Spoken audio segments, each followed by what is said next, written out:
बच्चों, चलिए आज का हमारा प्रश्न है यहाँ से दीर्घवृत्त 9x² + 16y² बराबर 180 के बिंदु 2,3 पर अभिलंब का समीकरण है। तो यहाँ से इस प्रश्न को करने हेतु हमारे पास यहाँ से हमारी मुख्य अवधारणा कार्य करेगी।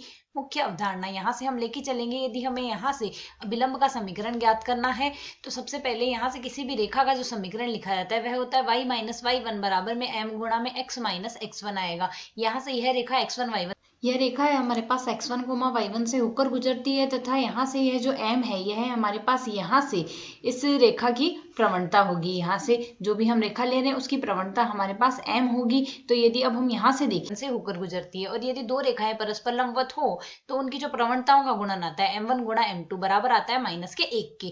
तो यदि अब हम यहाँ से देखें प्रश्न के अनुसार हमें दीर्घवृत्त दिया क्या गया है 9x² + 16y² बराबर में हमें दिया गया है 180। तो यदि हम यहाँ से समीकरण का दोनों पक्षों में x के सापेक्ष अवकलन कर दे तो मान क्या आएगा 18x आ जाएगा, क्योंकि x की घात n का यदि x के सापेक्ष हमारे पास अवकलन किया जाए मान आता है n गुणा x की घात n - 1। तो 18x आ गया प्लस यहाँ से आएगा 32y गुणा में आ जाएगा dy बट्टे में यहाँ से आ गया हमारे पास dx बराबर आएगा 0। तो यदि हम इसे सरल करें dy बट्टे dx बराबर हमारे पास यहाँ से क्या आ जाएगा माइनस का 18x और बट्टे में आएगा 32y।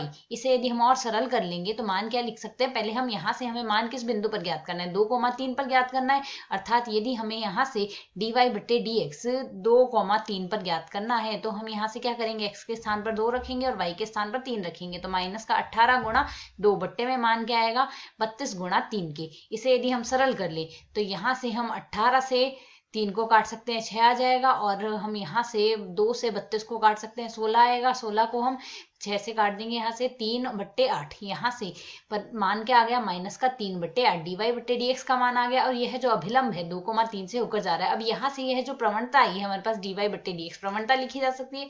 यह प्रवणता आई है स्पर्श रेखा की। अब हम जानते हैं स्पर्श रेखा और अभिलंब परस्पर लंबवत होते हैं, अर्थात m1 गुणा m2 बराबर हमारे पास माइनस का 1 ही दिया है। तो यदि हम यहाँ से m1 ज्ञात करना चाहें तो माइनस का 1 बट्टे m2 आ जाएगा। अर्थात यहाँ से हमारे पास प्रवणता आई है माइनस का 3 बट्टे 8, तो माइनस का 1 बट्टे में माइनस का 3 बट्टे 8 आएगा। सरल कर लेंगे तो माइनस से माइनस कट जाएगा, यह मान लिखा जा सकता है 8 बट्टे 3 के, यह मान आ गया।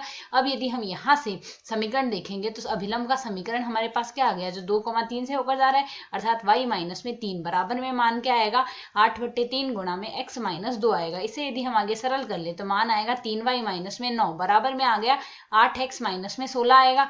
इसे यदि हम आगे और सरल कर ले तो मान हमारे पास क्या लिखा जा सकता है 8x - 3y, इसका हम पक्षांतरण कर देते हैं -16 आएगा और प्लस का 9 आएगा। -16 + 9 बराबर हमारे पास क्या लिखा जा सकता है -7 बराबर 0। अर्थात यह हमारे पास अभिलंब का समीकरण आ गया।